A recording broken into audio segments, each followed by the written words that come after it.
Hello दोस्तों, नमस्कार। मैं प्रशांत भारती स्वागत करता हूं सक्सेस मैट के ऑनलाइन प्लेटफॉर्म पर। आज हम लोग 7वीं अनुसूची एवं 8वीं अनुसूची के बारे में विस्तार से पढ़ेंगे। ठीक है, मैं पहले आपको ये बता दूं, वर्तमान में टोटल जो है 12 अनुसूची है। जब भारत का संविधान बनकर तैयार हुआ था 1949 में, 26 नवंबर 1949 को टोटल अनुसूची की संख्या 8 थी। कितनी थी? 8। वर्तमान में कितना है? 12। ठीक है, इसके पहले मैंने जो वीडियो डाला है अपने चैनल पर, सक्सेस मैट के चैनल पर, उसमें संक्षिप्त में मैंने 1 से 12 अनुसूची पढ़ाया है। किस अनुसूची में किसके बारे में उल्लेख है बताया है ना। जो बच्चे नहीं देखे हैं अनुसूची वाला वीडियो एक बार आप जरूर देखिएगा। क्लियर? क्योंकि अनुसूची से भी क्वेश्चन जो हैं आप एग्जाम में पूछे जाते हैं। ठीक है, 1 से 12 पढ़ा है, लेकिन उसमें से 2 अनुसूची जो है थोड़ा सा बहुत इंपॉर्टेंट अनुसूची है। एक 7वीं अनुसूची और दूसरा 8वीं अनुसूची। एक 7वीं अनुसूची, दूसरा 8वीं अनुसूची। इसलिए दोबारा से मैं 7वीं अनुसूची और 8वीं अनुसूची पढ़ाने जा रहा हूं। थोड़ा सा विस्तार से देखेंगे। चलिए स्टार्ट करते हैं। 7वीं अनुसूची के बारे में, 7वीं अनुसूची में जो है क्या कहा गया, प्लीज को समझते हैं। 7वीं अनुसूची में कहा गया है केंद्र और राज्यों के बीच शक्तियों का बंटवारा। फिर रिपीट करता हूं, ध्यान से सुनिएगा। जो बच्चे डेली वीडियो को देखते हैं, जिसको सिलेक्शन लेना है, मेरे वीडियो को आप देखते रहिए। गारंटी के साथ 3 महीने के अंदर में आपकी टोटल सिलेबस कंप्लीट हो जाएगा। एक ऐसा समय आएगा आप 100 क्वेश्चंस में 90 क्वेश्चन करने लायक हो जाएंगे। तो 7वीं अनुसूची में क्या कहा गया है? केंद्र एवं राज्यों के बीच जो है शक्तियों का बंटवारा है। क्या है? बीच जो है शक्तियों का बंटवारा है। शक्तियों का बंटवारा है। कल मैंने बताया था वो शक्ति क्या है। हम जो भी चीज देखते हैं, जिस चीज का हम लोग इस्तेमाल करते हैं, उनको एक सूची में डाला है, एक विषय के रूप में डाला है। उस विषय को जो है, उस विषय पर कुछ राज्य सरकार कानून बनाती है और कुछ केंद्र सरकार कानून बनाती है। फिर रिपीट करता हूं, समझिए, प्रयास कीजिएगा।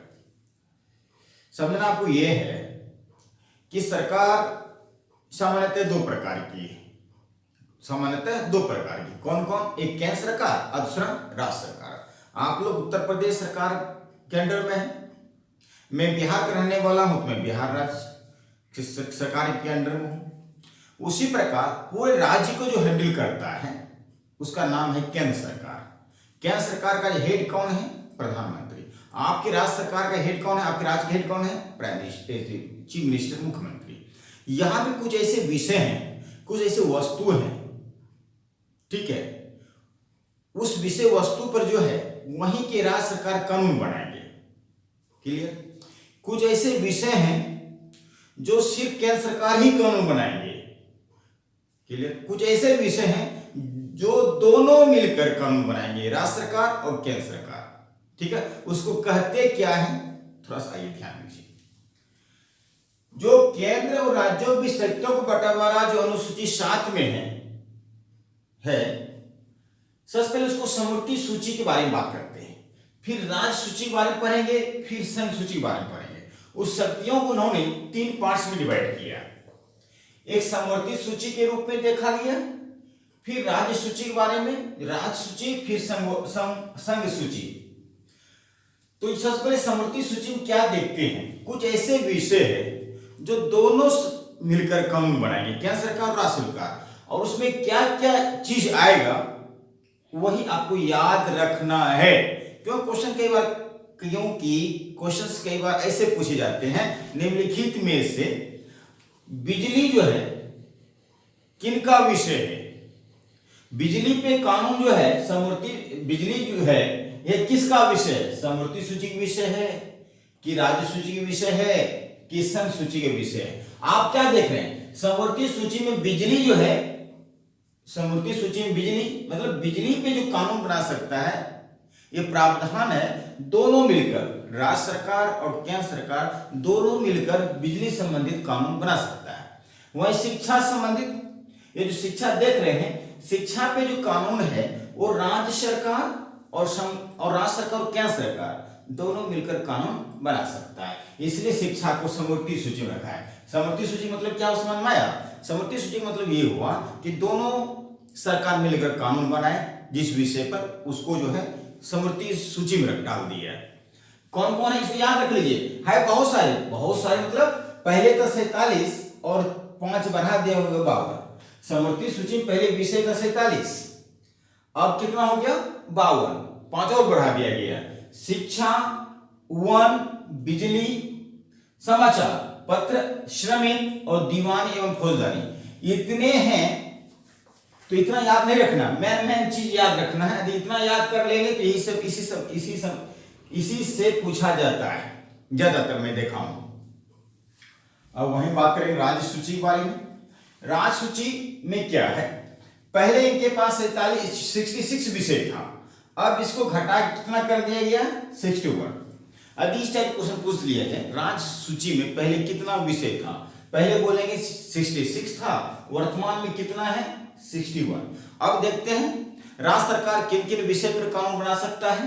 पुलिस, जेल, कृषि, स्थानीय शासन, जन स्वास्थ्य, इन सब देख रहे हैं। जो कृषि पे जो है राज्य सरकार कानून बना सकता है, जेल पे राज्य सरकार कानून बना सकते हैं। वहाँ जो पुलिस जो है, किसी भी राज्य जो पुलिस होते हैं वो जो अपने तरीके से जो है उसकी एज घटा सके या उसका हाइट में घटा सके, वो अपने राज्य सरकार जो है अपने तरीके से वो पुलिस डिपार्टमेंट के लिए कानून बनाते हैं। इसलिए इसको जो है राज्य सूची में डाल दिया गया है। इसलिए देखा जाए टोटल 61 विषय है। आपको मेन विषय याद रखना है, याद रहेगा। फिर संघ सूची, ऐसा विषय जो केवल केंद्र सरकार ही कानून बनाए, उसको संघ सूची में डाल दिया गया।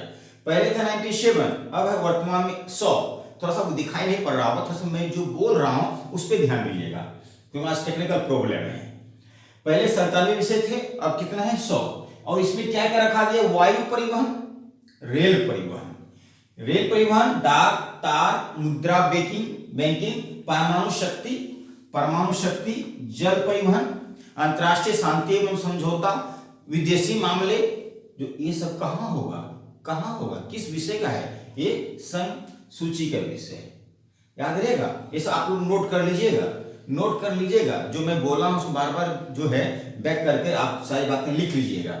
यही है 7वीं अनुसूची जो कहता है केंद्र और राज्य में 20 शक्तियों का बंटवारा। चलिए 8वीं अनुसूची के बारे में पढ़ लेते हैं। 8वीं अनुसूची के बारे में, 8वीं अनुसूची में क्या कहा गया है आपको पता ही होगा, बताइए आप लोग। मैंने कल ही बताया था 8वीं अनुसूची में जो है 22 भाषाओं का उल्लेख है। कितने भाषाओं का उल्लेख है, 22 भाषाओं का उल्लेख है। जब भारत का संविधान बनकर तैयार हुआ था 26 नवंबर 1949 को, तो टोटल भाषाएं कितनी जोड़ी गई थी, 14। कितनी भाषाएं जोड़ी गई थी, 14 भाषाएं जोड़ी गई थी। ठीक है, कितनी भाषाएं, 14 भाषाएं। वर्तमान में कितनी भाषाएं हैं, वर्तमान में 22 भाषाएं हैं। कितना है, 22 भाषाएं टोटल। आप 22 भाषाओं में से किसी एक भाषा में आप कोई भी पेपर दे सकते हैं। 22 भाषा के अलावा आप किसी और भाषा में जो है पेपर एग्जाम नहीं दे सकते हैं। भाषाएं तो बहुत बोली जा रही हैं, हजारों की संख्या में, लेकिन आपको 22 भाषा के अंदर ही रहना है। किसी एक भाषा में जो है आप पेपर एग्जाम दे सकते हैं। अब मुझे ये दिखाना है, ये समझाना है मुझे कि वो 8 भाषाएं जो जोड़ी गई है, 14, 8, 22, वो 8 भाषाएं कौन कौन जोड़ी गई है, कब जोड़ी गई है, मुझे यही बताना है। कल तो मैंने डायरेक्ट बता दिया था 8वीं अनुसूची में 22 भाषा का उल्लेख है, लेकिन जो 8 जोड़ी गई उसी की चर्चा मैं करने जा रहा हूं आज। चलो भाई, सबसे पहले आप ये लिखिए कि 15वीं भाषा के रूप में, 15वीं भाषा के रूप में यहां भी लिखा था मैंने। ठीक है, तो चलिए मैंने अभी बता दिया। 8वीं अनुसूची में 22 भाषाओं का उल्लेख है। संविधान में सबसे पहले 14 भाषाओं का उल्लेख था। ठीक है, वर्तमान में 22 भाषा है, ठीक है। तो 15वीं भाषा के रूप में किस भाषा को जोड़ा गया है, यहां लिखता हूं सिंध भाषा। नोट कीजिएगा, कौन सी भाषा जोड़ी गई है, सिंध भाषा। यहां शायद दिख रहा होगा आपको ऊपर में, इस साइड में कौन सी भाषा जोड़ी गई है? सिंध भाषा। तो कब जोड़ी गई है ये भी डेट याद रखिएगा। इसमें देखिए कोई भी भाषा जब जोड़ी जाएगी उसमें संविधान संशोधन होगा, ध्यान दीजिएगा। जब कोई भाषा जोड़ी जाएगी उसमें संविधान संशोधन होगा। तो भारतीय संविधान में संशोधन किया गया, उस संविधान संशोधन का नाम 21वां संविधान संशोधन 1967, टाइम याद रखिएगा 1967। मैं बोल रहा हूं, थोड़ा सा दिखाई नहीं पड़ रहा होगा। तो 21 संविधान संशोधन 1967 में एक भाषा जोड़ी, सिंध भाषा। कौन सी भाषा? सिंध भाषा जोड़ी गई, 15 हो गया। अब जो है 3 भाषाएं और जोड़ी गई, 3 भाषाएं जोड़ी गई। कब जोड़ी गई पता है? ये जोड़ी गई 1992 में। अब वो 3 भाषाएं कौन कौन वो याद रखना है। अब लेकिन इसमें तो संविधान तो संशोधन होगा तभी जुड़ी जाएगी।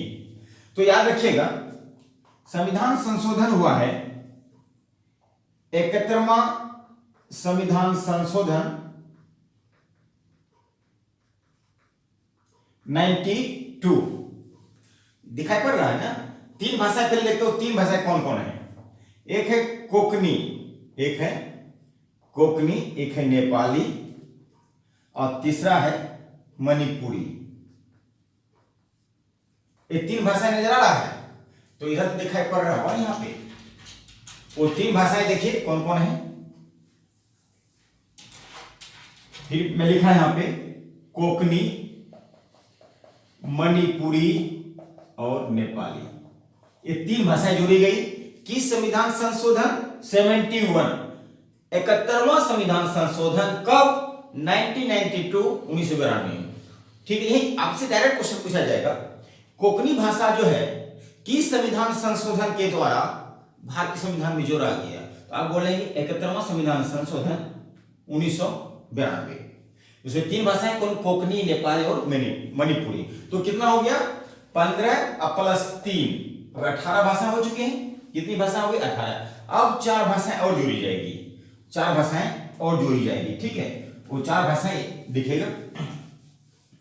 इसमें भी संविधान संशोधन होंगे।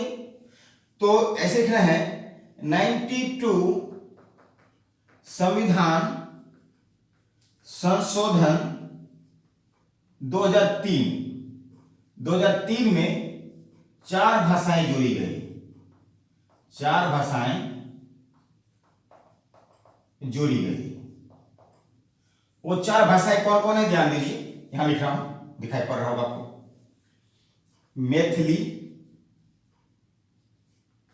मैथिली, डोंगरी, संथाली और मैथिली।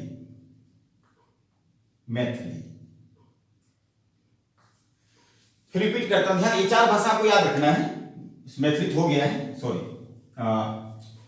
मैथिली, डोंगरी, संथाली, बोडो, 4 भाषाएं हुई। फिर रिपीट कर, ध्यान दीजिएगा। दिखाई पड़ रहा है तो ठीक है, नहीं तो मैं बोल रहा हूं, सुनिएगा। 92 संविधान संशोधन 2003 में 4 भाषाएं जोड़ी गई। कौन कौन? मैथिली, डोंगरी, संथाली और बोडो। क्लियर? तो पहले 14 थी, एक जोड़ी सिंध 15 3 भाषाएं जोड़ी गई 1992 में, कोकनी, नेपाली, मणिपुरी। 15 3 18, 4 भाषाएं ये जोड़ी गई, मैथिली, डोंगरी, संथाली, बोडो। 92 संविधान संशोधन 2003 में। बस यही आपको समझना था, 7वीं अनुसूची और 8वीं अनुसूची। ठीक है, आप इसको एक बार कॉपी में लिख लीजिएगा। ठीक है, बस आज की क्लास में इतना ही, फिर मिलते हैं नेक्स्ट क्लास में। Thank you so much.